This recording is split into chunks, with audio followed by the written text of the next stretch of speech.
السلام عليكم ورحمة الله وبركاته. النهاردة هعمل معاكم سلطة الكولسلو بطريقة سهلة وسريعة وبحاجات اقتصادية.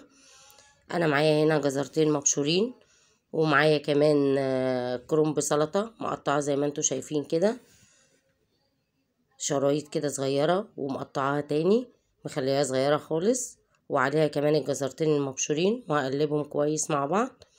وبعدين هضيف عليه المايونيز اللي احنا عاملينه في البيت. بصوا طريقة المايونيز برضو عندكم في فيديو، سهلة وسريعة وجميلة. هنقلب كل المكونات دي مع بعضها، وهنحط كمان معلقتين عسل أبيض، وهنقلبه كويس مع بعض كده. السلطة بتاعتي جاهزة وبالهنا والشفا. هفضيها في البولة بتاعتي.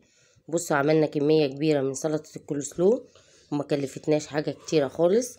أنا جايبة الكرنباية دي ب10 جنيه، عملت بيها 3 مرات.